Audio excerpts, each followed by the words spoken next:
شروع اللہ کا نام لے کر جو بڑا مہربان نہایت رحم والا ہے۔ اے پیغمبر صلی اللہ علیہ وآلہ وسلم، جب منافق لوگ تمہارے پاس آتے ہیں تو ازراہ نفاق کہتے ہیں کہ ہم اقرار کرتے ہیں کہ آپ بے شک اللہ کے پیغمبر ہیں، اور اللہ جانتا ہے کہ در حقیقت تم اس کے پیغمبر ہو، اور اللہ ظاہر کیے دیتا ہے کہ منافق یقیناً جھوٹے ہیں۔ انہوں نے اپنی قسموں کو ڈھال بنا رکھا ہے اور ان کے ذریعے سے لوگوں کو اللہ کی راہ سے روک رہے ہیں۔ کچھ شک نہیں کہ جو کام یہ کرتے ہیں برے ہیں،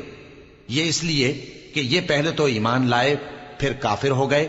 تو ان کے دلوں پر مہر لگا دی گئی، سو اب یہ سمجھتے ہی نہیں۔ اور جب تم ان کے تناسب اعضاء کو دیکھتے ہو تو ان کے جسم تمہیں کیا ہی اچھے معلوم ہوتے ہیں،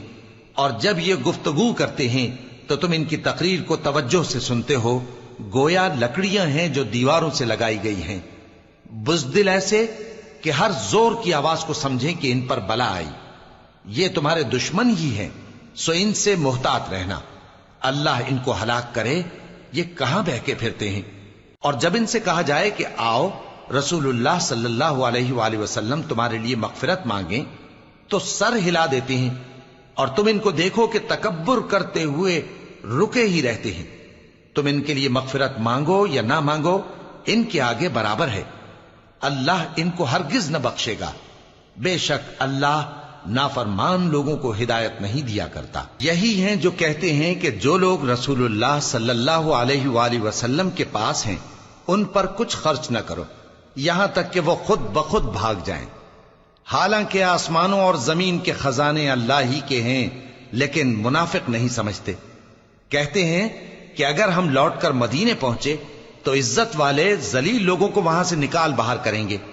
حالانکہ عزت اللہ کی ہے اور اس کے رسول صلی اللہ علیہ وآلہ وسلم کی اور مومنوں کی، لیکن منافق نہیں جانتے۔ مومنوں، تمہارا مال اور اولاد تم کو اللہ کی یاد سے غافل نہ کر دے، اور جو ایسا کرے گا تو وہ لوگ خسارہ پانے والے ہیں۔ اور جو مال ہم نے تم کو دیا ہے اس میں سے اس وقت سے پیشتر خرچ کر لو کہ تم میں سے کسی کی موت آ جائے تو اس وقت کہنے لگے کہ اے میرے پروردگار، تو نے مجھے تھوڑی سی اور مہلت کیوں نہ دی تاکہ میں خیرات کر لیتا اور نیک لوگوں میں داخل ہو جاتا۔ اور جب کسی کی موت آ جاتی ہے تو اللہ اس کو ہرگز مہلت نہیں دیتا، اور جو کچھ تم کرتے ہو اللہ اس سے خبردار ہے۔